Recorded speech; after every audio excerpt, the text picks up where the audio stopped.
Bulldog Nation, you are now going to witness, watch, and listen to the best podcast in the league. Get set for a wild ride with From the Hill Podcast, featuring Wayne Cartwright, Damian Green, Tanarius Gooden, David Thomas, Jennifer Murray, and Corey Williams. Don't miss out. Subscribe now to From the Hill Podcast. It's time to turn up the excitement and make some noise.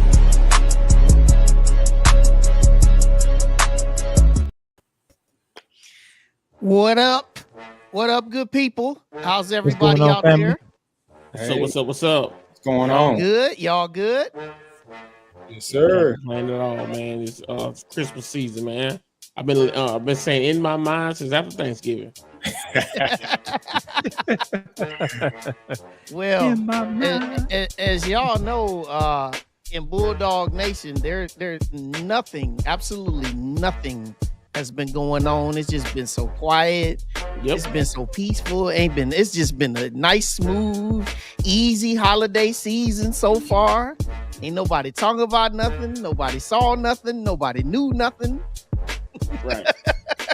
But we got the whole family in the house tonight, everybody. So with the house full and everybody here tuning in, I want to make sure that everybody knows one time that we need you to hit that like button. Every single person that comes in this tonight, make sure you hit that like button. And also, if you have not subscribed, make sure you hit that subscribe button, okay? Follow us on all of our social media, all of that good stuff, okay? Across the bottom. I'm hoping. Go ahead. I'll just when you mentioned hit that like and subscribe, but I'm hoping by the end of 2024 we could be at 1,000 subscribers. We are at 893 subscribers right now for our channel. So if you are new, if you are old, please share this and get us to 1,000 subscribers by the end of 2024. What's today? We should have 900 by We should have 900 by when this show ends. Honestly, like, that's we it. Got 893. We should have 7 more. Get 7 friends. Take their phones and hit the subscribe button. Hey, Wayne. I did that one day. We got the whole family tonight. Hey, we finally got the whole family tonight. Finally got the whole family. Hey, you know, and Jay arriving at the time she always arrived, like almost on time, but not. You're not gonna do me like that because literally I was here before the show and my window just closed. No doubt, you weren't. It's always a see what had happened was. Jen said, "What you're not gonna do is."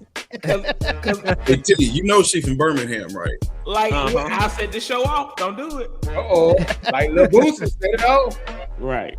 Hey, y'all know, DT, he got rescued from being in school and doing all them projects.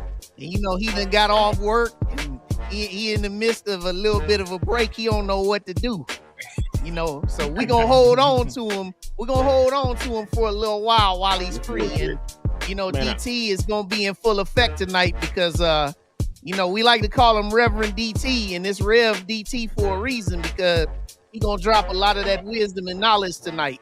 So we gonna make sure you get plenty of talk, brother. Go ahead, T. I saw his Facebook story. He had some 65-pound dumbbells. I said, DT on the weights early in the morning with the A&M logo on it. Where was you? With DT? the A&M, DT was at the Hey, what? That's the wellness center. So shout out to Coach Willie Hayes for lacing the wellness center. Man, this wellness center, I asked them, homecoming.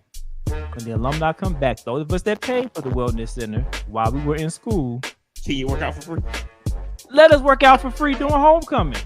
So let me ask you this: did you walk in? Walk in where? Into the wellness center? Yes. No. Did they? Okay. I'll leave it at that. Hey, me and Corey, we missed that. We missed that time of A&M. They wasn't charging us for no center. Look, that's everybody drop in the comments if you remember that wellness center fee. Just put wellness center. If you can remember that wellness center fee on your $60. Listen, 60 faithful dollars. $60. Hey, but you know what though? In all seriousness with that too, I want to make sure that everybody also is aware. there's been some emails going around. There's also been information that's been mailed around to people about making sure that you donate to the 150th anniversary. Yes. They're asking, that we all, as alums, as many of us that can, give $1,500 between now and December 25th of next year. I actually started mine yesterday. $125 a month for the next 13 months to get it done. But the goal is to raise $150 million. You saw the projects. If you need any kind of refresher on that, it's all on the website. And also another thing too, illustrious Jamal Ali, they put out a survey. So if you have not done your survey that was emailed last week, make sure you get to that as well. Lots of great things happening. So we'll get to it. All right, family, let's go ahead on. Let's do these housekeeping moments here real quickly. First team all SWAC, the best offensive lineman in the SWAC. Yes, Carson Vinson, future pro, future NFL. Future pro, headed to the Senior Bowl after this. So he's first team all SWAC. Also, Donovan Eaglin came up just short of getting that 1,000-yard goal, but you know what? Perhaps next year. But this year, first team all SWAC running back Donovan Eaglin, Big 7 in the house. Yes, sir. Now for the second teamers, our boy, friend of the show, Keenan Hambrick, number 6 wide receiver, second team all SWAC. Also, Big Dorian Wesley, 93. Yep. Defensive lineman. Hey, real quick, if y'all ever see this dude in person, man, this dude is huge. Like I saw him in the basketball game, I said, Jesus Christ. Grown man. A grown man. Yep, Dorian Wesley. Also, Mr. Cortez Andrews, number 10 on defense, linebacker, second team all SWAC. And then lastly, Mr. Delvon Gully, 21 reasons as a defensive back, also second team all SWAC, man. So we got 6 guys that made either the first or the second team of all SWAC, man. Great job to all these young men. Make sure y'all hit them up. Hit them up on their social media and congratulate them for a job well done. Awesome. All right. Now, a couple more things. We got women's basketball. They're going to be in action this Saturday at Lindenwood. For those scoring at home, that's in Missouri, and they're in the Ohio Valley Conference. So they're going to make that trip over there and play them. And then also, after a little bit of break for finals, they'll take on North Alabama there in Florence. And then they'll head to Nolens to take on Tulane, and then Vandy. And then after the Vandy game, next up will be SWAC play. All right? So you see the games and times and networks. And then last but not least, we have our men's schedule upcoming on the 15th. They go to Chattanooga. Then, hey, Birmingham alum, Wednesday the 18th. Make sure you can get in the house and support them against UAB. And then the 21st, Samford makes the trip up 65 to come play the Bulldogs. And then round out the year with a trip to Georgia Tech. And then after that, then they'll be into SWAC play. Make sure y'all beat me to that UAB game. Y'all beat me there. We packed out game now. Yeah. That place. Yeah. So everybody make sure you hit that like button, and we're gonna get it popping tonight. So everybody, thanks for tuning in, and we're gonna bring them on. Our athletic director, none other than Dr. Paul A. Bryant. Good evening, Doc. Good evening. How y'all doing, family? What's going on, Dr. Bryant? All right, family. Now we're gonna let you have a chance to do this again, because you always say the same thing when you come on. Good Bulldog evening. That's what I wanted to hear. That's what I wanted to hear. Now he's in the house. Yes, sir. All right. So first and foremost, we know that you've had an easy calendar. We know that you've got no meetings. We know that you've got no obligations whatsoever. You've been sleeping easy. Everything's been cool. So, you know. I even grew hair.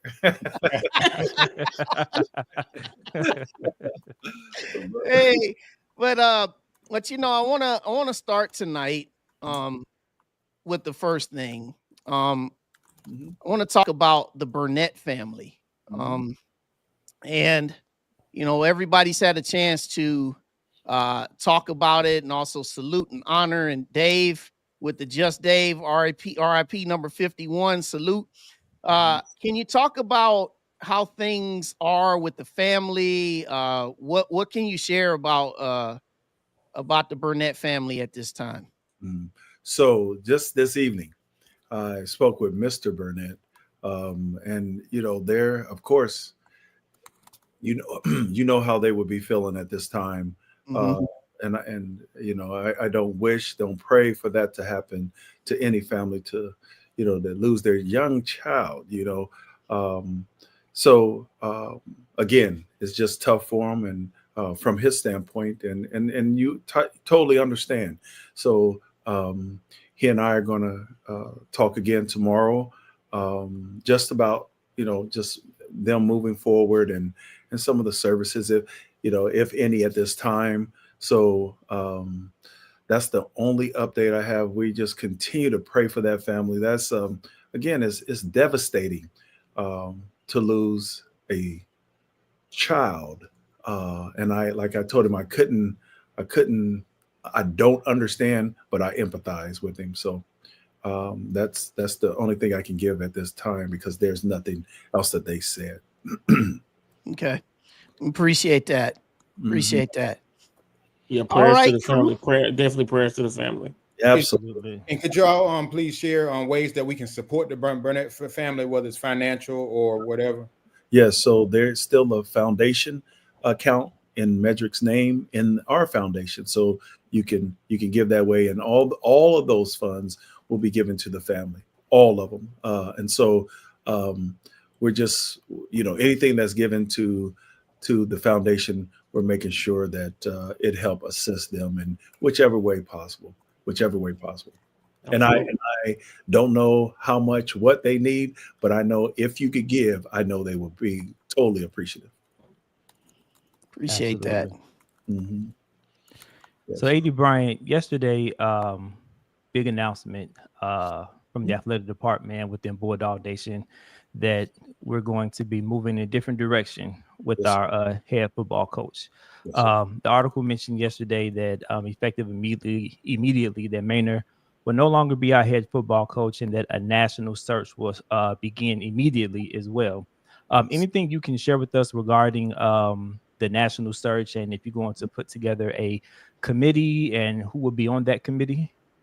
Yes. So yesterday, yes, we did release that, and Coach Maynard, you know, we love Coach Maynard.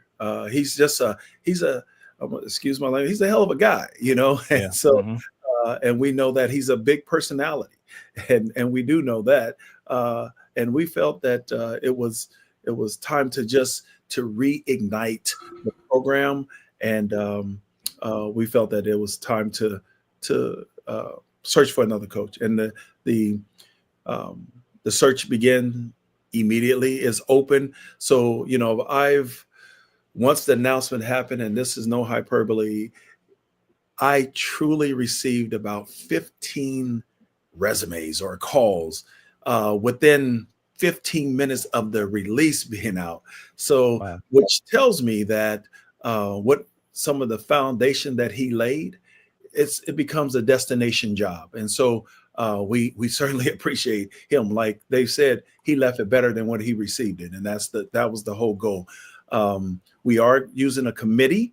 We're not using a search firm. We're using a committee, and we're establishing that committee actually today and tomorrow. And so I will be able to release those names once they confirm that they will be a part of that committee. And there's several have already committed, but we want to make sure everybody has jumped on and committed to that committee. And so that's what we're doing. Time frame, I can give you a time frame. We're looking to hire a coach. We should have a coach by the end of this month. And we still have to go through the process. We have to leave it open, and then once we start the process of interviewing, and once that coach has been identified, then we will close it down. But I can guarantee we'll have somebody by the first of the year. Okay, awesome. Dr. Bryant, what are you looking for in our next football coaching staff? Okay. First thing I'm looking for is someone who's passionate about what they do. And, I have a different energy. And so that energy have to be matched by the coaches. And I say coaches, that's just not germane to football, but to other sports as well. And someone who can articulate their craft. That is key to really connecting with these student athletes. You can't be so rigid and not be open to the players. And so I'm looking for that. I'm looking for someone who is willing to connect holistically with their players, on the field, off the field, in the classroom, once they graduate. And I call it cradle to the grave. When you recruit them, you really get them and take them under your wing until they graduate, and then on so that they become donors. And that's the big thing for me. I'm looking for someone who really can teach me. So what I do in the coaching search, a head coaching search, is we get in the office and get on the board. I need you to show me an offensive play. I need you to show me a defensive play. Also, show me the special teams, how you line up. What are some trick plays? I listen, and it's not so much about you being able to, you are an X and O person, but it's how you can relate that activity to me. And how you, again, I said, how you can articulate your craft to the students. And that's what I look for. And of course, they have to be a fundraiser and someone that is able to connect with the alumni, connect with our faculty and staff, connect with some of the sponsors, connect with the community. But the key is, can I trust you to go up here and connect with the alumni about what you want and what you need for your program and your student athletes? Yep. Dr. Bryant, I'm a big infrastructure type of guy, right? Yes, sir. One of the things that I've always wondered about is what are we doing programmatically to make sure that the coaching staffs that we do bring to campus are able to succeed. So could you speak to some of the programmatic infrastructure, things like facilities, nutrition, strength conditioning, things of that nature? Absolutely. Glad you asked that, because I think that is a major part of attracting the type of coaches that we want, right? So let's start with the academic end. We have instituted through Miss Abiola Wilson-Bergman, who's over the internal operations and academics, a different learning center upstairs. If you haven't been there in a while, you need to take a look at how we changed that to be more conducive to our student athletes. Before, it was just a big room. And so they came in and they were just in there, they say, doing their homework, but there was no structure there. And I talked about this, I believe at my press conference a couple of years ago, that it's a tutor table now. We have computers in the room, so they're actually able to do what they're supposed to do. We've given computers out to our students. So academically, we're getting there, because when I started, we had 9 teams on academic watch or probation, if you will. Now we're down to 2. So what we're doing, and I say those 2, they're on the cusp of being off. And so what we're doing there, we're actually making strides at putting that academic infrastructure in. Facility-wise, for football, we're about to put in the practice field covering that has been signed off, and we're doing that. And so in that covering, so that's a turf field. We have on our practice field, we have actually 2 fields, and one field will be turf and the other field will be grass. So when we're about to play on grass, we can practice on grass. When we're playing on turf, we're gonna, you'll have that. This particular turf that's going to be under the shelter, I call it. It will be it probably will be the rubber pellets, because we play on that a lot. And then our game field, is the coconut husk. So we're able to have all three there. And so I'm excited about that. We're doing some things to the weight room. Remember where the pool was? You all should remember. We are filling that in. And there's some things going on there. Can't give all the details yet, because it's going to be a surprise when we really break it out. Nutrition wise, we've opened up our nutrition stand. We took one of the concession areas that was in Elmore and made it the nutrition stand. And so student athletes, I believe it opens up at like 8:30 or 9, and it goes all the way until 5. And they're able to come in and get their nutrition snacks and drinks and that sort of thing in the concession area. And it's only for student athletes. So what we're trying to do is get that part done. And so that has been a plus. And you ask about the strength and conditioning. Now we're down 2 strength and conditioning coaches, and who we are going to hire here. Of course, when the new coach come in, we want to really speed that up and get that rectified. So those are a couple of things that we've done programmatically. This year, I don't know. I know you guys have seen it, but this year we put in the new lockers in the locker room, and of course the new board, the scoreboard. But what I'm looking to do, and we're looking for donations for this.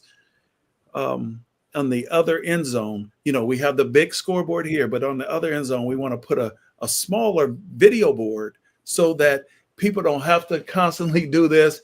And when the ball is down here, you got to look over here. So we're actually going to you'll be able to see some of the same things that you see on that scoreboard, on the big scoreboard. So our lights, we're looking to replace the lights, of course, with some new technology, because if you looked at our last game, it was an evening game. You had about 38 lights out, and not that I was counting. You counted. But, and those bulbs are bulbs that you can't get anymore. So we have to do something, and that's another thing we're doing programmatically that you will see. Thank you, Dr. Bryant. So my question wants to circle back to coaching.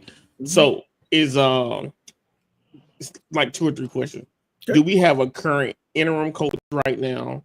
Are we retaining Coach Maynard's staff, if any?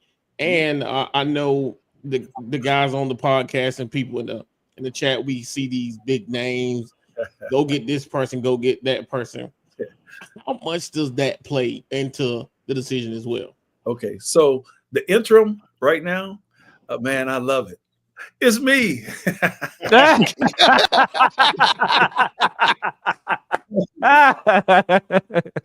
I say wasn't expecting that one. Right. Bless your heart. Right. But one of the things we want is to make sure that because a lot of times when you're the interim, you don't have the opportunity to even apply for the position. So we told all the coaches that they're here now. I can't say who will be here, who won't, because as a head coach coming in, that's their decision to who they want to stay, who they want to go. But as of today, and I express that they're here and they can be here as long until the coach says that they don't want them or they would like to keep them. So that's something that we've shared, and they're able to stay. All staff. But of course, it's that time too that jobs are coming open, and if they are looking for an opportunity, of course, I will assist them in that manner as well. Okay. Doctor, I'm sorry. go ahead. talked about the big name as well, right? Mhm. So the big name coaches and the coaches in general, I'm gonna tell you, it costs money, right?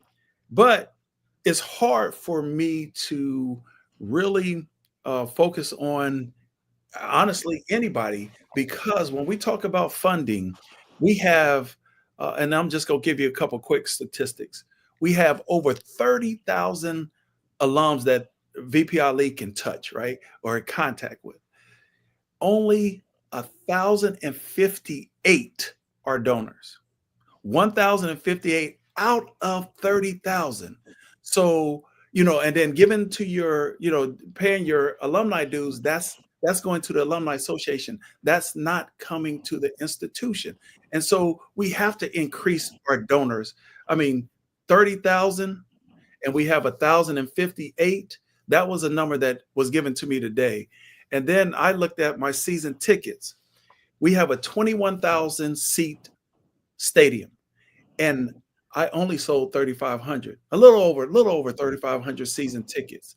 Prior to us starting, we were selling almost 900 season tickets total. And so, and I say before we started really trying to, drive for 55 and all that, but we truly have to increase what we're doing. And we're trying to drive for 55, and I failed. I failed 2 years in a row that we couldn't get 5,500 season tickets. And so when I compare us to others, those are some of the key factors that we have to consider. And a lot of people say to me, "Well, AD, we bought our season tickets, or we bought our season tickets for basketball." Yet you're receiving something. We're talking about donating to the institution, at which, if you donate, you don't receive anything back but a tax write-off, right? And so we're asking you to donate, to give. We have a 150th campaign going on, and I heard, I think, Huawei, you said that you just started yours. If everybody could get, and even if you can't give that, if you can give something towards it, because we're trying to get $150 million, and trust me, getting that 150, that's donated dollars. We want hard dollars that will help us get coaches, help us maintain coaches, help us to have a collective, just help us overall. But we got to start somewhere, y'all. And yes, this may sound like a plea, and it is, because I think we can do better than 3,500 season tickets. I know we can do better in 1,058 donors to the institution. Like, I know that. And so I think that we should really pick up the ball and run with it. So if that sounded like a plea, I apologize, but it really is something that I think everyone should know. Dr. Bryant, interim coach. Paul. Hey, wait, I'm sorry. My name is Paul Bryant. Right. One of the winningest coaches of all time. I'll be undefeated. When we talk about the transfer portal, I also want to look at our current players. Yes.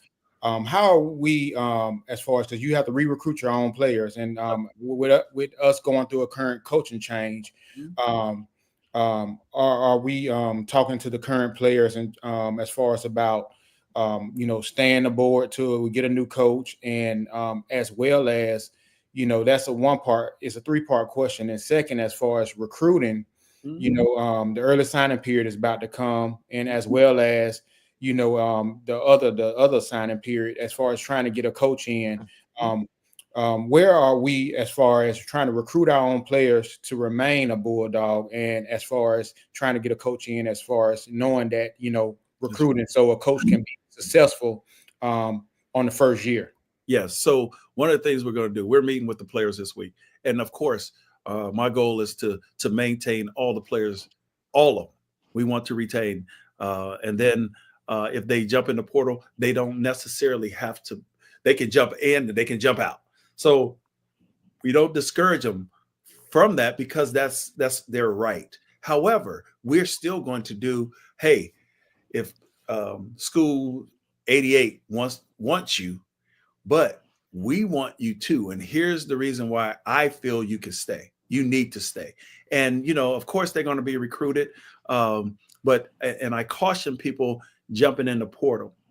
78% don't get picked up.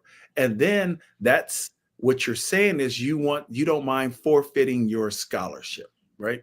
And so then when you jump in and a coach comes in, and this is what I'm going to share with the young man, you jump in the portal, then you don't get picked up, but your scholarship, you have authorized us to remove your scholarship. Then that coach comes in and use that scholarship, and then you say you want to come back. You know, that's a fine line there. And so again, we don't know who the new coach is, and we don't know what they're going to bring to the table and that sort of thing. But for me, I want to keep our student athletes. Again, I look at, I'm a little selfish on another end. I look at the APR and their grades. That's what I'm thinking about when they do that. And so until the NCAA really change that, I have to continually think about, again, retention, and that's them jumping in the portal. Correct. And another the second part, as far as this NIL, what we're dealing with now, industry, and how can you talk about how we're navigating that and just to stay competitive, as a program? Yeah. So over the last couple of years, we've given our student athletes a stipend, right? It's really a part of, it's not the total cost of attendance, but it's part of the cost of attendance. And what it is, we used to give them $1,000 a semester. We still do, but it was, you get it after Thanksgiving, but then the kids in September, October, and early November, they're struggling. So what we've done was we broke it up to our scholarship athletes that they get $333 every month. And we try to give it to them by the 15th, right? And that helps them. And again, it's still the same amount, but we just broke it up. And so that's what we're doing. When we start making a little bit more money, then we're able to increase that. But and that's part of the increased season tickets. That and you may think, well, it's just a few dollars, but those few dollars truly help when we're doing this. When you donate, of course, but then the increase in season tickets. So that's all right. Now, Dr. Bryant, I want to also touch on something that is also very current as well in this landscape. So we know that for those that don't know about the settlement that's pending with the NCAA, where there's going to be money that's going to be made readily available for FBS athletes, FBS football teams. Also, the scholarship limits going from 85 up to 105. And also where FCS is going to stay put at 63, even though there's still thoughts about it could fluctuate. But where I want to go with this question here, what can you share with Bulldog Nation about your approach? First off, your thoughts on the process, but also some of the approaches that you guys are taking to be proactive. Yeah. So a couple of things we're doing. Of course, this whole case is crazy, but it was needed, honestly. And so each institution has to pay a certain amount. We're waiting to see what that amount is, but we're going to have to be committed to that for a certain amount of years. Also, we can either opt in for that or stay out. And if we do stay out, we don't get the benefits of some of the FBS dollars. You opt in, not only will you have to pay, but it almost will offset with some of the dollars that we're going to be getting from the NCAA. And it's crazy because it's like you're paying us to pay you. And that's the way it is. But my thought is I want to first figure out strategically how it's going to benefit the institution if we opt in, and how it will affect us if we stay out, right? And so this will be a strategic, again, intentional method on how and what we're going to do. So I don't know everything. We're about to meet next week with the conference office, all ADs, and of course the commissioner, and he will give us a briefing on what the NCAA is saying about the SWAC and the FCS. So I will be able to give you a more detailed response once we have our meeting next week. Awesome. Excellent. That's the 13th. AD Bryant, I got to go back to the coach question. It's not going to be a hard question at all. But I wanted to know, do you feel any pressure about getting this hire right? And I asked that because again, when this was released yesterday, I felt like the whole HBCU community just flocked toward this, and everybody sees what you are doing at Alabama A&M with athletics, everything that you're creating. And I don't know, I'm going to say A&M is that hot commodity right now.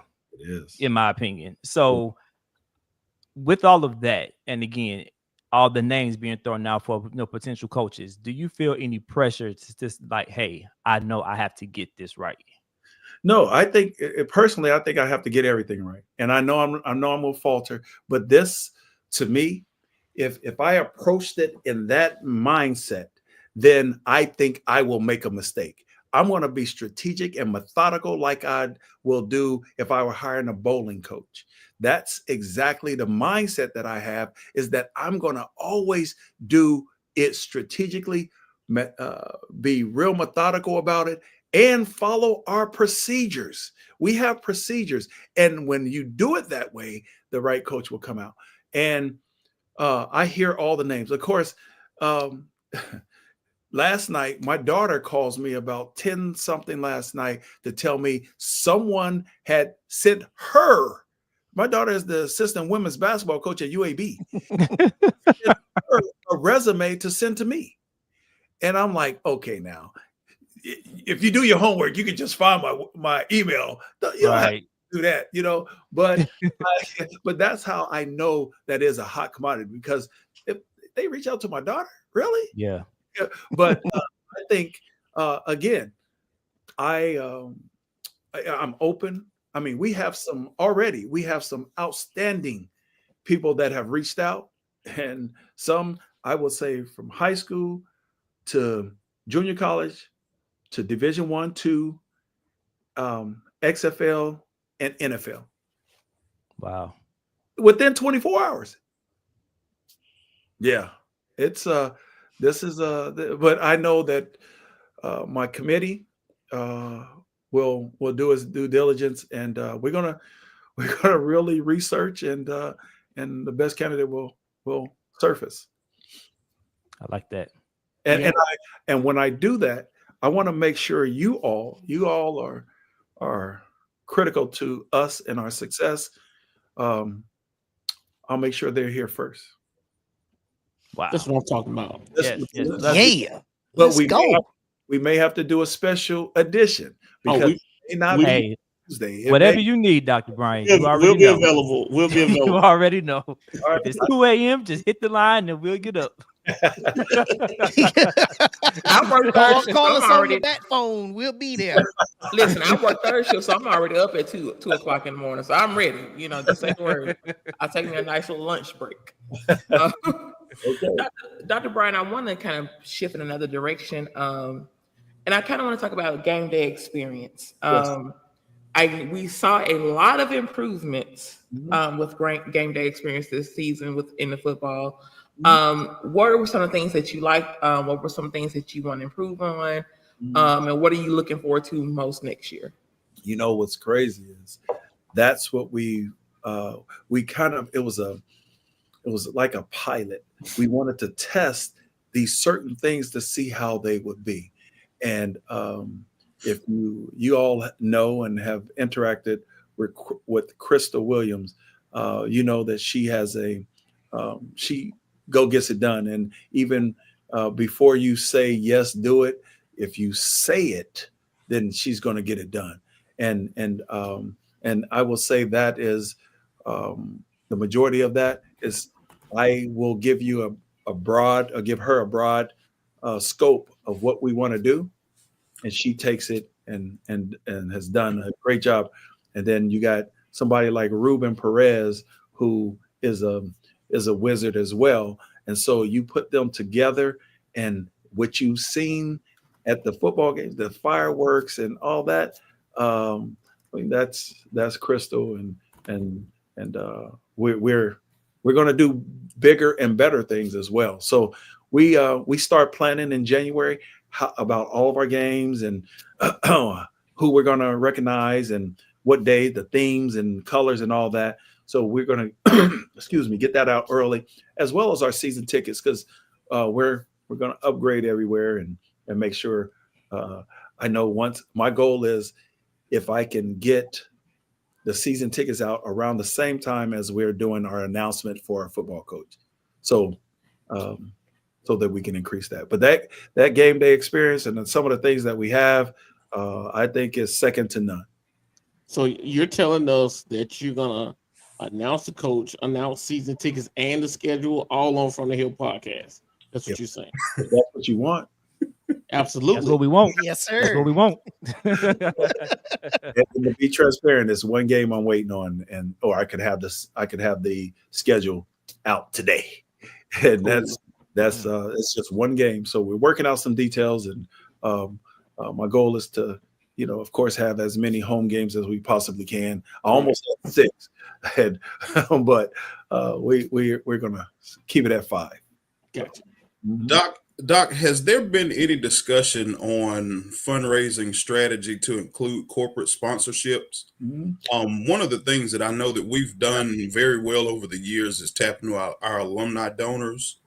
But we've got some really beautiful facilities that are just begging for a bank or an insurance firm, a 10-year, $10 million type of agreement that could really do a big difference to our athletic department in a lot of ways. Amen. But yes, we have partnered with several, and you can see one is if you've been in the arena, and it was the event center, Kia has have really sponsored us, did a yeoman's job at getting us what we wanted for that area up top. And so we have partnered with several car places. Like I know Coach Maynard had a Nissan. And so Coach Hughley has a partnership with Mercedes-Benz. I've worked closely with, and we're close as sealing a deal, but work closely with Woody Anderson Ford, some of the food places, Bo's Famous Wings. They have been excellent for us. And so those are the insurance companies, the banks. Let me say the banks. We've had banks come in to want to be a part of us, but to be honest, we're not looking for the $1,000 and $2,000 commitments. That's passe, for real. We want some major gifts and partnerships. We are the Hill. We are Alabama A&M. We're not, and we're the new Alabama A&M. And I tell you, with the leadership of our president, Dr. Daniel K. Williams, and the cabinet, I think are progressive, so progressive that I don't want to say we're demanding, but we're demanding better and more, that they treat us as they treat everyone else that is opposite of us. Okay. Yeah. That's what I like. Yeah. Dr. Bryant, we're not going to keep you long, but I just, when it's all said and done, and when we've been through all the resumes, all the interviews and everything, will Bulldog Nation be excited about this, our next head football coach? Absolutely. Absolutely. And one of the things I commit is let the process work. I know there's a lot of people saying who, what, when, and where. I promise you, a lot of the people that you send, they may be on the list. A lot of people that you sent may not be on the list. But I will say this: you all will be happy with the outcome of whoever we get, and I know that just like you said, this is a hot commodity, and this is a destination department, athletics, and a destination institution as a whole. And I've said this before: if you're looking at a stock to buy, we're that stock. We're on the rise, and now you need to double down and double down and double your money. And I tell you, it's the wisest investment that you will make. A lot of people think, oh yeah, y'all have money, y'all have this, y'all have that. Well, because they see a potential purchase somewhere, and but they don't know the process. There could be a finance. It could be finance. It's not automatic that you take your money. If you're a good investor, you won't take all of your cash out something, right? So there's a way to make that happen. So I just ask you all to continue to support and do a little bit more supporting, and you will be happy with what you have. Yeah, but before we get you out of here, I just want to, say thank you for what you do, yes, sir. And just make sure that you continue to make sure Dr. Bryant is around for those grandbabies. You do a lot of work. You work extra hard, and make sure you take care of yourself as well. Like I try to tell that to everybody now, because one thing about life, you only get one of them. So make sure, of course, you got to work hard, but you also got to enjoy yourself as well. Yeah. But I know January 18th, I think we play. We got Alabama State coming back to that school down south. Yeah, so we got them here in Huntsville, not in Montgomery. Awesome, appreciate that. Don't know how it happened, but I'm glad it did. But that Tuesday prior to that, we will have you and Dr. Jason Cable on From the Hill podcast to just talk a little trash, just talk about what you guys do. Dr. Cable is from the Rocket City. Yes, where did he go to high school? What school? Where did he go to high school? Okay, I'm sure he went to Johnson, right? That's right. Yeah, so we will have Dr. Jason Cable and Dr. Paul Bryant on our show on Tuesday, January 14th, 2025. We will have shows before then, but we want to let you guys know that we will have Dr. Bryant on then. We'll probably have him on again when we announce that new coach, but we will have that going on before the Alabama State basketball game. So make sure you get your basketball season tickets so that you have a seat in that game as well. Yes. Yeah, again, it's going to be electrifying.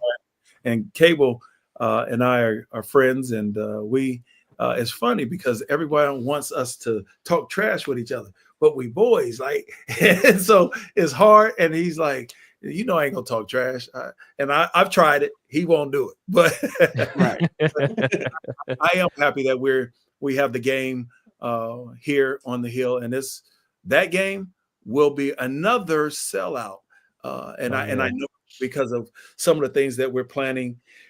And if you thought last year was big, it has nothing on what we're planning for this year.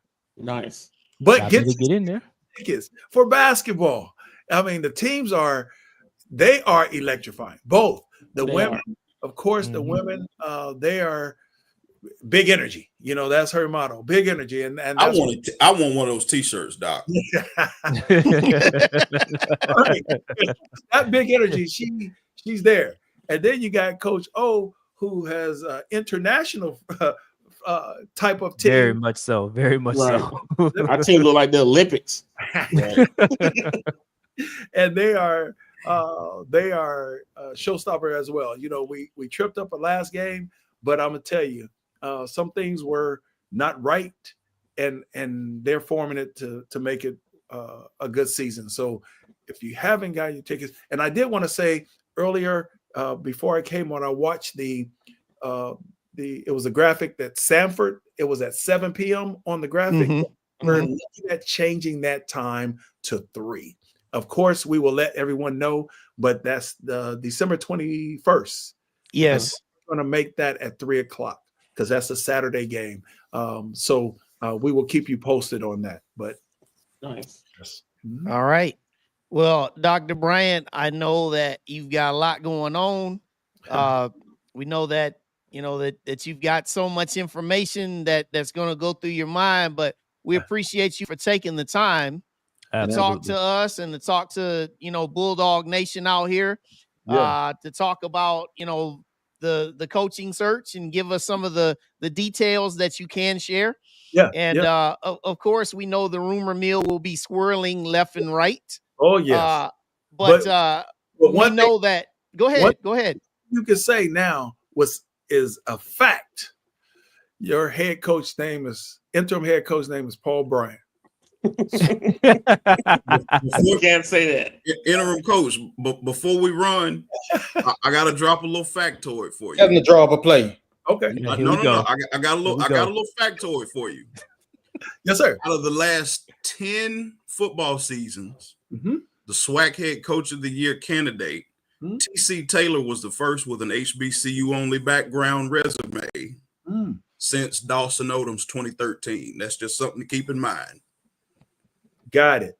That's interesting. That's an interesting fact. Okay. Roderick Fobbs, Fred McNair, Doc Gamble, all those guys had diverse backgrounds. They did. Fobbs worked for me at Grambling when he won. Yeah. Yep. Okay. Go ahead, DT. Go ahead on.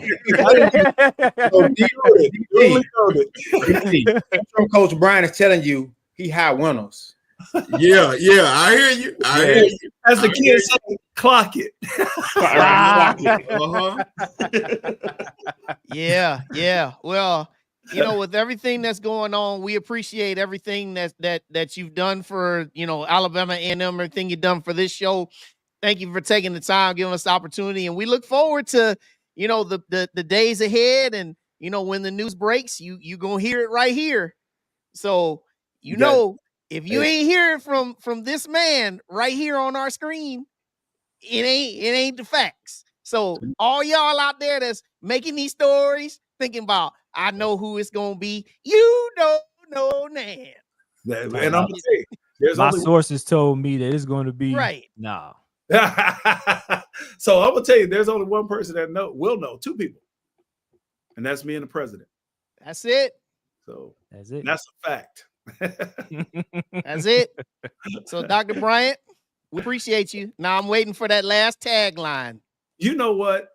I thank y'all for allowing me to be on. I thank all the listeners, and make sure you subscribe to From the Hill Podcast. Get them to 1,000. I think we can do it before. You said get 990 or 890. I think we can get 1,000 before the Celebration Bowl. I believe that can happen. So y'all subscribe. And as always, go Bulldogs. Go Bulldogs. All right. We'll see you, Doc. All right. Thank y'all. Thanks, Dr. Bryant. That is our illustrious athletic director, Dr. Bryant, and that was really awesome. And we can talk a little bit more after this, but I want to run right to the next segment for everybody. Now, everybody, this is championship weekend in college football. So, as we always do, make sure that you put your picks along with us in the comments. All right, here we go. Jacksonville State Gamecocks is hosting the Western Kentucky Hilltoppers for Conference USA. Jay the Great, who you got? The game is in Jacksonville, and honestly, I kind of want to go to it personally. I'm going to have to go with the Gamecocks. I'm going state thing. Let's go with let's go JSU. All right, Dave. Dave just stepped out to get some water, so okay, skip him. DT. I'll go ahead and go ahead, DT. So I'm gonna go with Jack State just for the simple fact that Rich Rodriguez was almost the head coach of the Crimson Tide before Nick Saban arrived. So he's got a nice staff. Got to put him over the top. All right, Corey. Hey, I'm going with the team from Alabama. Hey, I think Rich Rod and home field, Jacksonville State. Hey, it's hard to win down there. hey, they'll be lifting that trophy. All right, T. Yeah, man. Rich Rodriguez, his wife said, "No, sir, we're not going to Tuscaloosa." So he did not come coach at Alabama, which was crazy. But I'm going to go with Jackson State simply because they're a team in Alabama. No other reason. Yeah, I'm going with Gamecocks also, and this will be the last game that he coaches for Jacksonville State because he's going to get a Power 5 job after this. He's done a great job. Yes, he will. Gamecocks by a good margin for me. All right, Sunbelt. You've got Charles Huff and the Thundering Herd, who had to come from 17 back at James Madison in overtime to get to this game, taking on the Louisiana Raging Cajuns. T. Gooden, who you got? Man, I'm going with the Raging Cajuns, man. I like how they play. I've seen a couple of, not full games, but I've seen how they play a little bit. So I like the Raging Cajuns this go around. All right, Corey. Is this a home field game or neutral site? This is a home field. Okay. Yeah, I would like to see We Are Marshall to win, but I think Louisiana Raging Cajuns going to pull it off. All right, DT. I got Raging Cajuns. Got them favorite 5.5. Okay, Dave. I'm gonna go with the Raging Cajuns. Jay. I like Coach Huff. He played for Hampton. You know, I love my HBCU coaches, but man, I see. I'm going with Raging Cajuns. In the words of Lee Corso, not so fast to all of y'all. Marshall so fast, Thundering everyone. Herd gets the win down there in Louisiana. Byron All Leftwich right, ain't there no more. All right, this game is in Detroit, Ford Field. Okay, the Ohio Bobcats go up against the Miami Redhawks, who's trying to go back-to-back in the MAC. Jay, who you got? Oh, this is hard. Those are two Ohio teams, but I'm gonna have to go with Miami. All right, Dave. I am gonna go with I've never seen either of these teams play, honestly, so I'm just gonna go with Miami because Jen picked Miami. All right. So DT. I'm gonna go with Miami, Ohio, and a squeaker. All right, Corey. Hey, I'm Miami, Ohio. Okay, T. Did I hear that right? These two Ohio teams are playing in Michigan. Yeah. That doesn't- They always had this game at Ford Field in Detroit. I'm gonna go with whoever you pick, Wayne. Who you got? Oh, I got the Ohio Bobcats. I got the Ohio Bobcats because I have no clue about these teams, and that's Me Wayne's neither. neck of the woods. Yeah, Neck y'all of the know I woods. seen these teams play every week. These Right. teams be playing on Tuesday, on Wednesday. Right. All right, the American Conference. Okay, now I know everybody know these boys because John Right. Summerall, who used to coach Troy, coaching the Tulane Green Wave, who blew their chance to host this game by getting upset by Memphis. Now they go on the road into West Point to take on Army in that triple option. T, who you got? Man, I'm going with the Army, man. I just like Army's good this year, so that's what I'm rolling with. All right, Corey. Yeah, I think that triple option gonna give Tulane tough time. It's gonna wear them down at the end. So, hey, Army, it's all about matchups. All right, DT. I got Tulane and a squeaker. I think they overcome that triple option. It's going out of style. All right, Dave. Got to roll with the Army. All right, Jay. I think I'm gonna have to go with the home team, Army. Yeah, I like Army in this one, but I gotta go with the Tulane Green Wave, man. I think they're gonna get it back. I think they're gonna win this game, man. I think it's gonna be close though. It's supposed to be cold and snowing too, but give me Tulane. All right, this one I know we know this one. Mountain Absolutely. West out there on the Smurf turf, where you got UNLV, who's had a great season under Barry Odom, 10-2, taking on 11-1 Boise State with Ashton Genty, and their only loss was against Oregon. All right, T, who you got? I'm going with the Heisman Trophy finalists and Boise State, man. I'm going to go with them with the victory big. All right, Corey. Yeah, Boise State Broncos, they playing for a playoff berth, and it's too much on the line for them. So, hey, Boise State is should win by double digits. Right, DT. I'm gonna go with UNLV in an upset. Ooh. All right, he's saying that because he needs some room for Alabama. But go ahead, Dave. Give me Boise State. All right, go ahead, Jay. It's hard to go against Boise State in the big game. I'm going Boise State. Hey, man, Boise State up there on that blue turf, man. Them boys are lethal. Right. UNLV's going to show up, but, man, Boise State, they're going to run right into the playoff. All right, ACC. Clemson backed into this one because Miami fumbled the ball at Syracuse. Yep. Going up against them ponies, SMU. One loss on the year, SMU. Clemson needs this game to have any chance to make the playoff. ACC title in Charlotte. Who you got, Jay? I had the opportunity to sit with a bunch of SMU fans when they came to play in the Birmingham Bowl.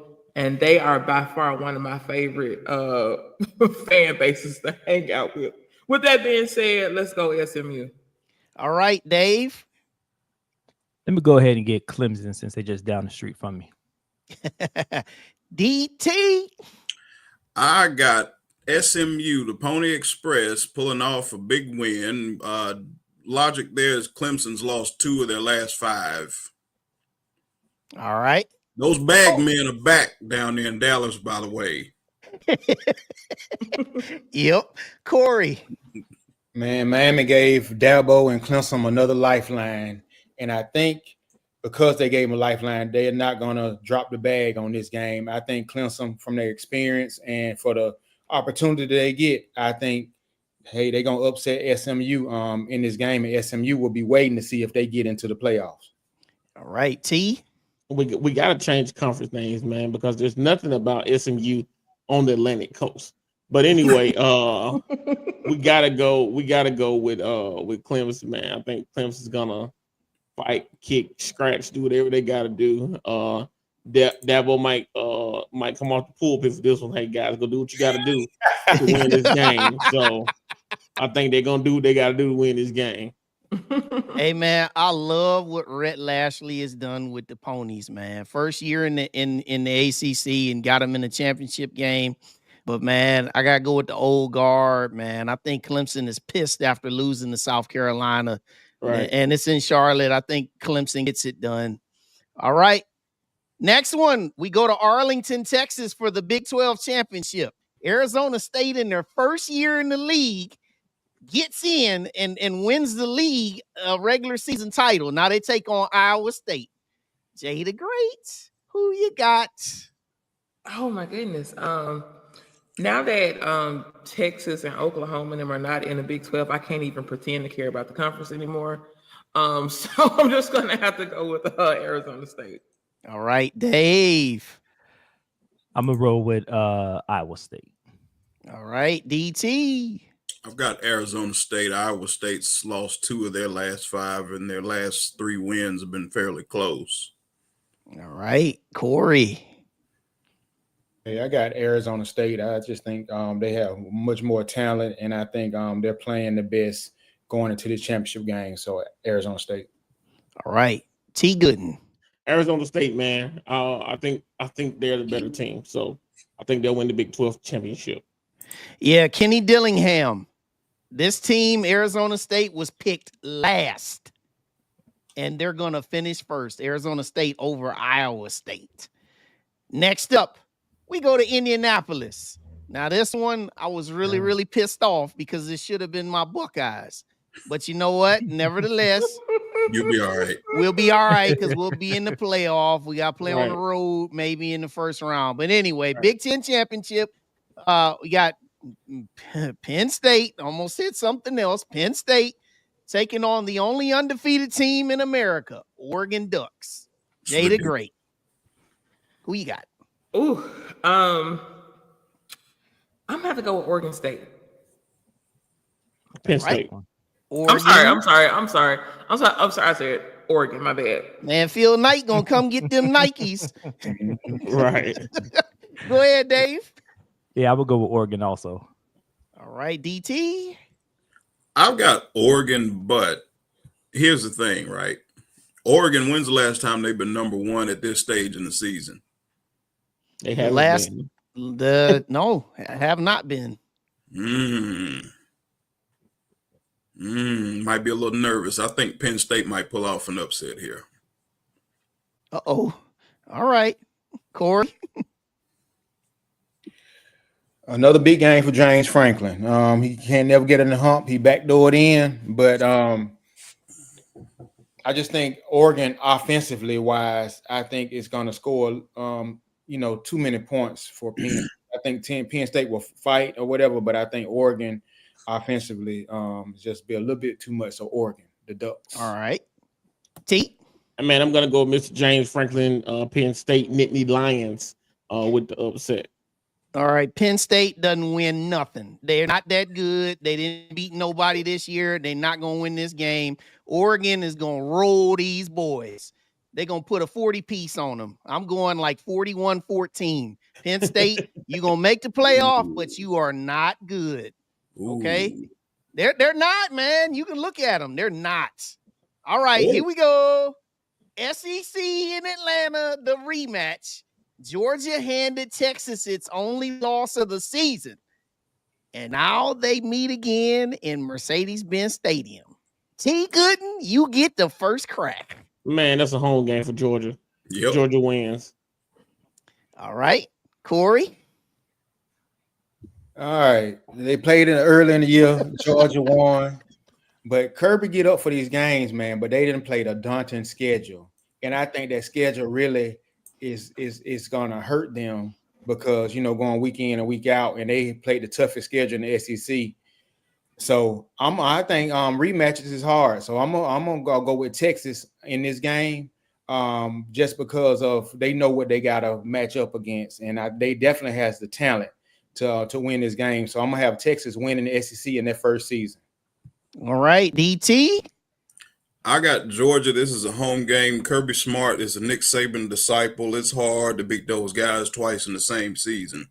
Real hard. They prepare too much. If Kirby can keep his players from behind the wheel and get them boys some Ubers this week, and I think it's going to be tough for Texas to pull out in Atlanta. Oh, man. Go ahead, Dave. Yeah, I like what I saw from Texas this past weekend, but I still think Georgia will come out on top. All right, Jen. See, I'm going to have to go in a different direction. Yes, I know Kirby Smart is a Nick Saban disciple, but so is Coach Sarkisian. And I personally, this is probably has nothing to do with the football, but I just really want to see what his wife is going to be wearing during the playoffs. So I'm going with Texas. Me too.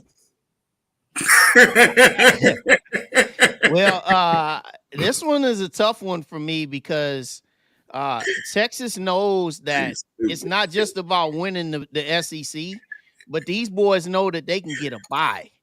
I think Georgia would have an outside shot at a bye. And typically Georgia does win these games, but man, after I saw that 8 overtime game against Georgia Tech, I don't know what these guys are going to have in this matchup. So I'm going to go Texas, but it's Texas in a close one. Real close. I think this might be the best game of the weekend, actually. All right. And now the SWAC championship. We'll end with this one. We got Jackson State hosting the Southern Jaguars. The first meeting was 33-15, way back on September the 14th. I've already dissected this matchup, and people know who I picked, so I'm going to leave this in the hands of the rest of my castmates. T. Gooden, you are first. Jackson State. All right. Corey. Man, Southern. Yeah, it's Jackson State. Southern, Southern and backdoor in, they got the advantage of being in the West, where, hey, you just can just toss it up, the West. I'm just going to keep it a buck. I don't think any quality teams will over in the West this year. So Jackson State will win home field, and it won't be close. All right, DT. Jackson State's hung 40 points and 50 points on a few teams the past 3-4 weeks. Jackson State by 2 touchdowns. All right, Dave. Definitely Jackson State. there's no need for us to dissect anything. Yep. Jen? It's gonna have to be the Tigers. I just don't. I don't like Southern. Yeah, Southern is a different team just since they played, but I just don't see Southern outscoring Jackson State. Yeah, and especially too, Jackson State didn't play last week, where Southern did. I think that Southern will be different when they show up to Jackson, but 35-17 is my pick, Jackson State. And that'll set up a really, really wonderful celebration bowl that we will talk about next week. All right. So this week, we had the ability to talk about our football coaching search. And in the last few minutes of the show, anybody on the panel, anybody here that wants to say anything, y'all go for it. Let's do it. I do. So I know like everybody has their opinion of who needs to get selected and all that stuff. What I asked for us to do, I saw in the comments earlier, no one's going to buy season tickets if we are losing, which is somewhat true and somewhat not, because we had this conversation the other day. Wayne made the point, I know it's NBA, but the New York Knicks suck, but Madison Square Garden sells out all the time. Same thing, he also made the point with the Cleveland Browns. The Cleveland Browns aren't that good, but people buy tickets to support the Cleveland Browns because they love the team. So don't use the excuse of it's not your coach or the team is not good. Say you don't want to buy the season tickets, and just be honest with yourself and everyone else.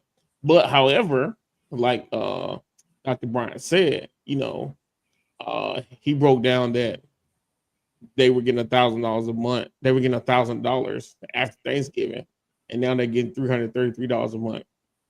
That's not any money, folks. We know that, but that money can increase if season tickets increase. And just give this, whomever this person is, if it's the guy that you wanted to be the coach, or maybe give him a chance. I know I am. I give him more than one chance. Everything is. All of us want it to be smooth. All of us want that person to come out winning automatically. But however, you do have to trust the process. But just give that person a chance. Buy those season tickets. Come support the team. Come and support the logo, not the person, and then we'll be good to go. And yeah, I want to jump in and say this. We're not speaking from just, oh, y'all get season tickets. We are season ticket holders. Yes, we media. Yes, we cover the games, but we still believe in the product of Alabama A&M. So even with all of that, we're still season ticket holders. So I'm not telling you, and I don't even live in Huntsville. So I'm just telling you, like, we're not just telling you something we heard. We actually invest in the program as well. So if you want these names, you want these players, you got to open your wallets. I mean, that's just the bottom line. This is now the state of college athletics. You have to support. You have to show up. You have to, like, all of these things matter. And so we want our new coach, whoever that is, we want them to come in on good footing, with good support, robust support. Show up, show out, get those season tickets. Let's just really put tangible support to our programs. Yeah. I want to just say, first of all, I want to thank Coach Maynor and our other assistant football coaches, because hey, it's been an amazing 7 years. We had some ups and downs, but we had some good times too. But they are great individuals, great mentors, and love the student athletes, and they have done some great things. So I just want to thank them, and I'll be cheering for them at their next stop wherever they are, because I'm sure they'll do a good job wherever they are. But as far as this coaching search and hire, I want to be great, not just good. And I'm sure that AD Bryant and our president, they want the same thing. And so we don't want to settle. And I'm sure whoever it is, we're going to hire the best candidate. I hear people mentioning, homeboy this, homeboy, or this who I went to school with and things. At the end of the day, I love Alabama A&M, and I want the best coach for Alabama A&M, and I want to be great. So I'm hoping that decision makers will choose the best available candidate, regardless if they went to Alabama A&M or not, or if they're from Alabama. They can be from California, they can be from Hawaii. I don't care, but just hire the best candidate. If we're trying to be great, let's hire the best candidate and bring in a winner to get us. Because A&M is great. Y'all mentioned, hey, we're raising funds for the 150th, and we're looking to be great. We're looking to be the premier institution, not only athletically, but academically, both. So, hey, let's hire the best available coach. Yep. DT, you want something? Want in on this? So I grew up here in Huntsville, right? I grew up going to football games at Milton Frank Stadium and Joe Davis Stadium, and I've got relatives that went to games over behind Frank Lewis Gym way back in the day. And one of the things that I think that we as a fan base are good at diagnosing symptoms, but we get a little fearful to call out the illness, right? And like I've had opinion about our lack of fan support compared to other SWAC institutions. And that there is room for improvement there among us as fans. But Alabama A&M has never had a double-digit win football season, ever. Okay? That's an illness. And I think that's something that is an institutional, not just any president or any board or anything. I think that's a full family failure. Okay? We have had to sit back and watch Alabama A&M and all of its luster outside of football, outside of basketball, outside of sports, grow into this very good institution, into a STEM producing leader, in this nice cosmopolitan, growing city. And we get to watch other programs in Mississippi and Louisiana and so on and so forth. They have these double-digit win seasons and these Celebration Bowl appearances. And I sit back and I'm an analytical type of person, right? I look at what is and what is the cause, right? And for us to have played football all these years and we never won 10 or more games in a football season, I think that's something that if this administration can produce it through this coaching search, would be something that they would be able to hang their hats on just as much as any academic success that they would pride themselves on.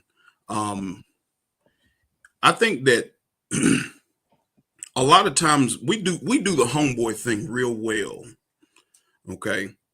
We do this thing where like, oh, I'm familiar with this person and this was my roommate or this was my teammate or, and they'll be good at this. And we get this tunnel vision on who we think can succeed here.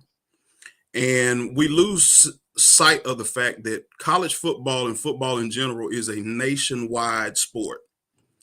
And when I brought up earlier in the show that two of the last 11 coaches that won SWAC Coach of the Year, 2 of the last 11 seasons were the SWAC Coach of the Year winner, they came from diverse football backgrounds, okay?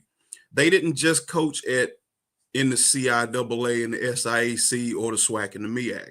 Broderick Fobbs played at Grambling under Eddie Robinson, but he coached primarily outside of HBCUs in the Deep South, okay? Same for Fred McNair at Alcorn. Fred McNair came to Alcorn State with Jay Hobson in 2012. Okay, Willie Simmons came to Alcorn State with Jay Hobson in 2012. Doc Gamble had a nice resume before he got here. He coached in and out of HBCUs, right?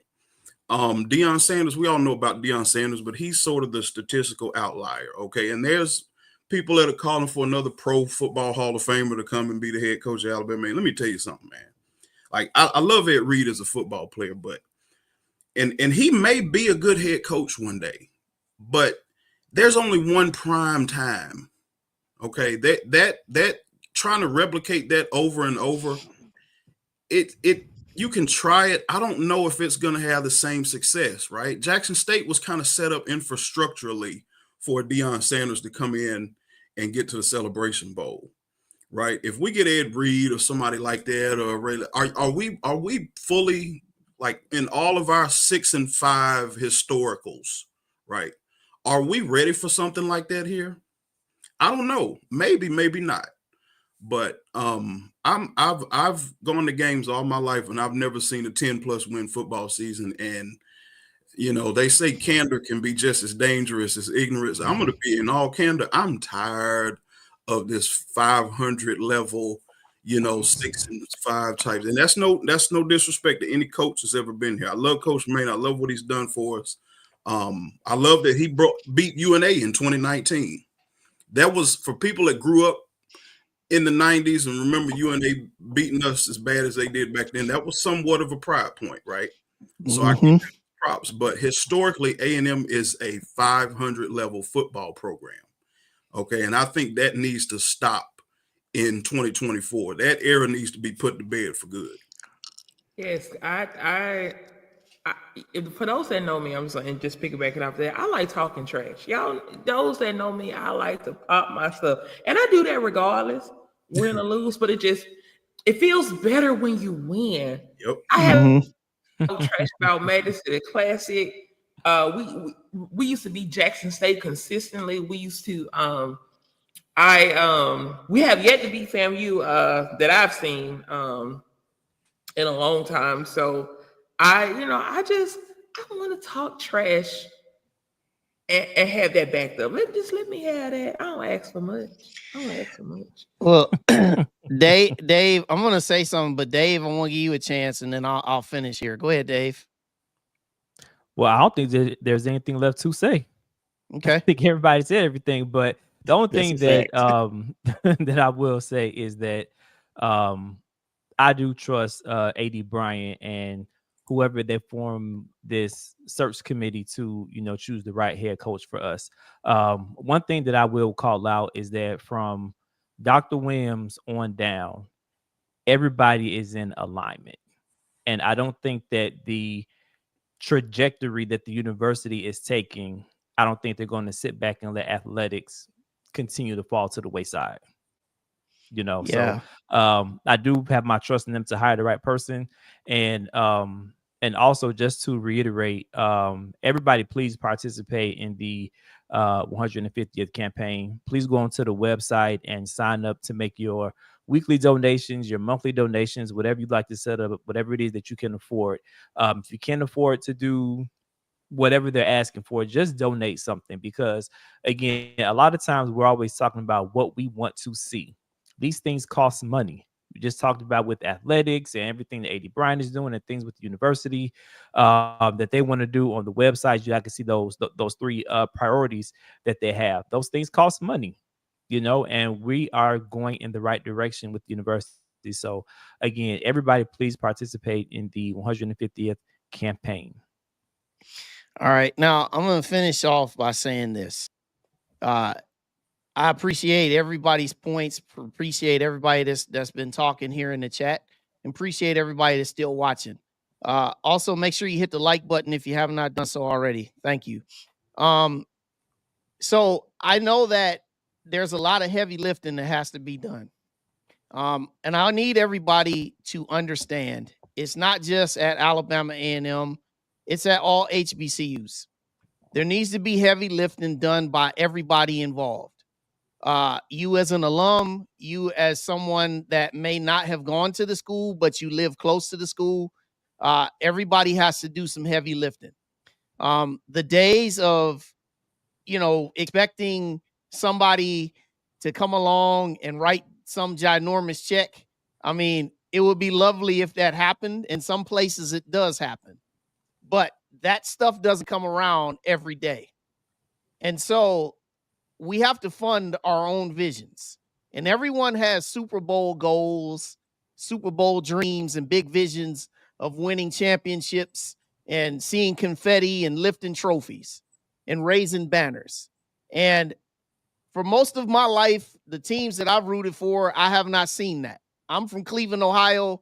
my Cleveland Browns have never been to a Super Bowl. I've had the ability once in my life to see the Cleveland Cavaliers win a championship in 2016. The Cleveland Indians, now Guardians, have made several playoff trips, but have never won a championship. And I view A&M in kind of the same light to DT's point. There's nothing more that I want to have than to see Alabama A&M get to the top of the mountain. And it's not even for bragging rights. I know a lot of people, they love to talk trash. And if that's your thing, Jay, and everybody else, you have at it. But for me, it comes with a sense of pride because I wear these colors every single day. This flag that flies behind me, it sits there. I represent it everywhere I go. I've made a conscious effort to dedicate my life to HBCUs and HBCU athletics. I do it by the way I live my life. I do it by the way I talk, and I do it by the way I do this on the podcast scenes. I want to see A&M be great. Whoever we hire, whoever comes through those doors, I hope that person comes and is totally sold out to the vision of seeing A&M be great just as much as all of us do. I don't really care too much about what their name is, to Corey's point. But I just want that person to really love us, love the fans, love the city, love the school, love the colors, just love the sideline, love it all. And I'll finish my point by saying this.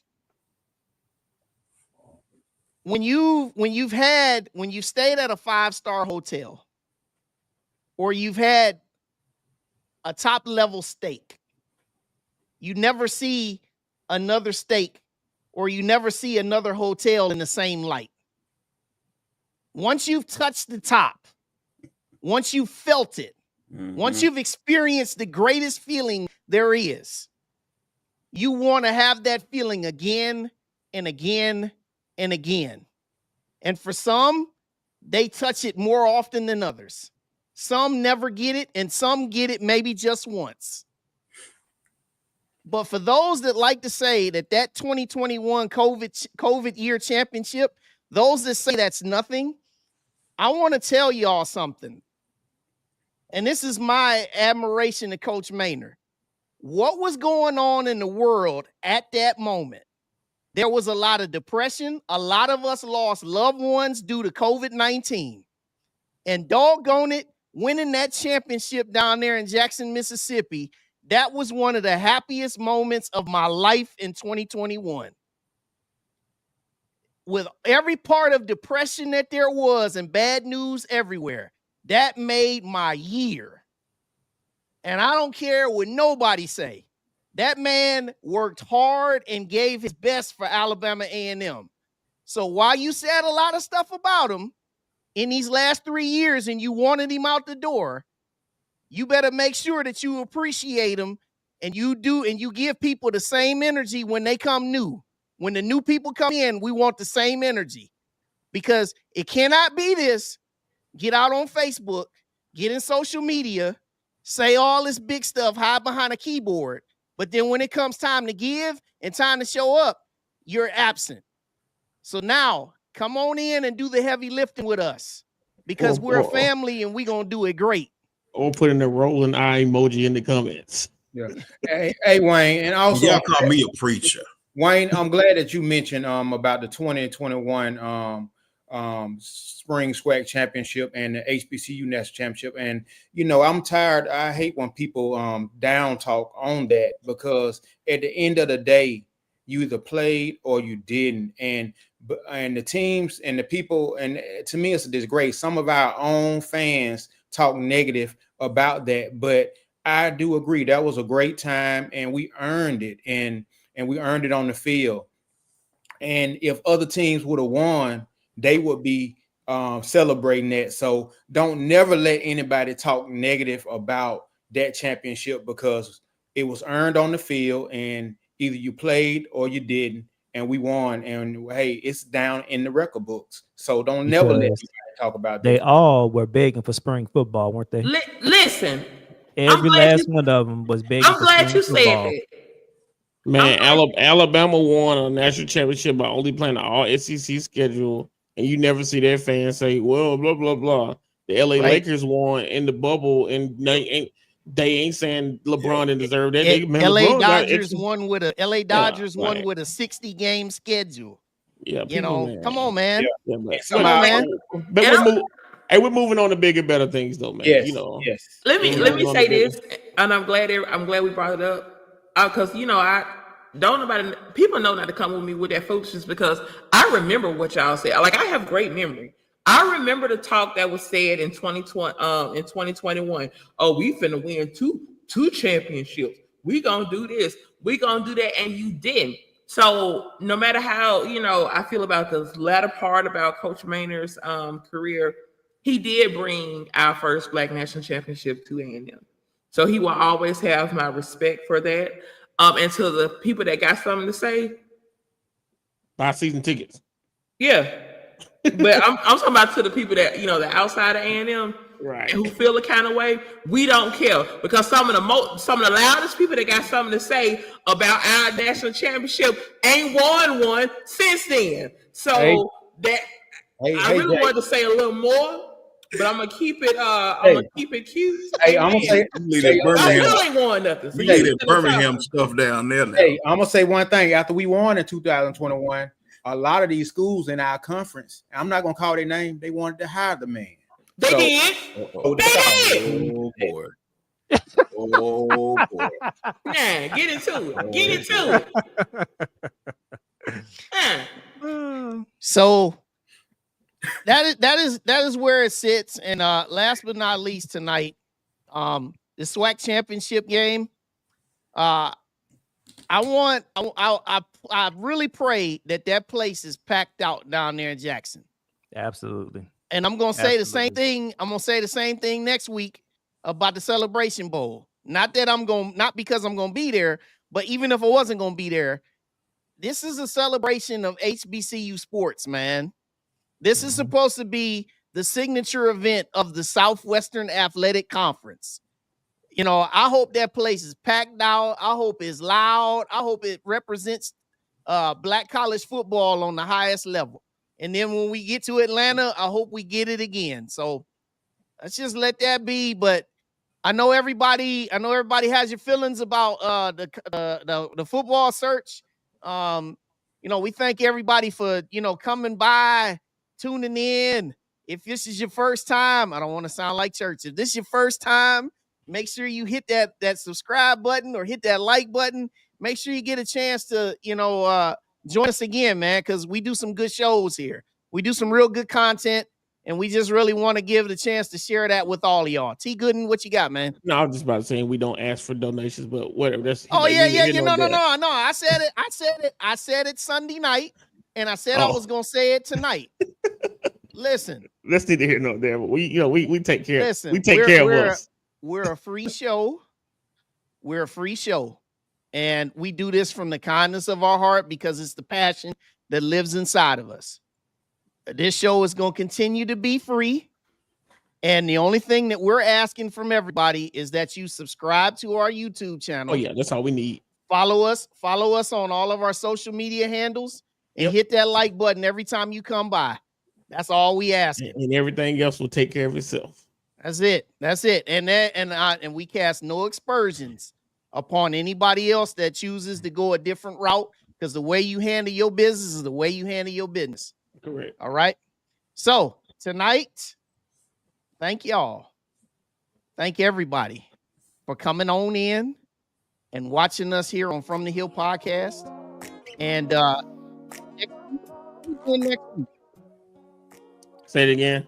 What are we doing next week? Oh, we're gonna be here talking about these championship game victories, talking about the bowl games coming up, seeing who gonna be upset because their team out the playoffs, all that stuff. See who's in, who's out. We may be gonna be here. We're gonna talk about some new names that people don't put in the coaching search and what they done heard about.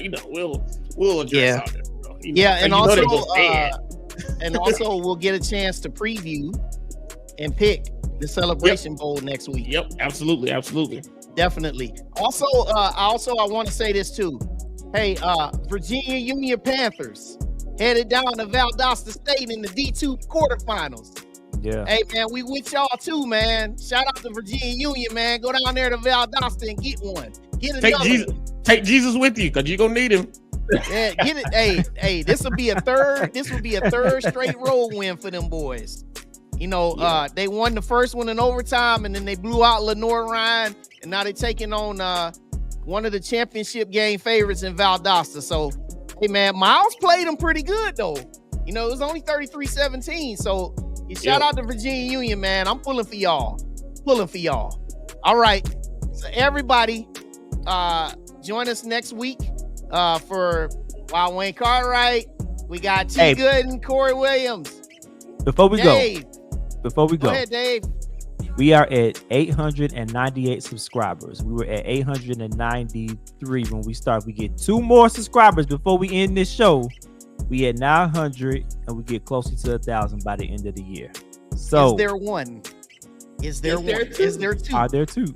Are there two? If you haven't subscribed yet, please subscribe. Send it to somebody. Say, hey, subscribe to this real quick. We ain't even got to watch it. Hit the subscribe button. You can close it out.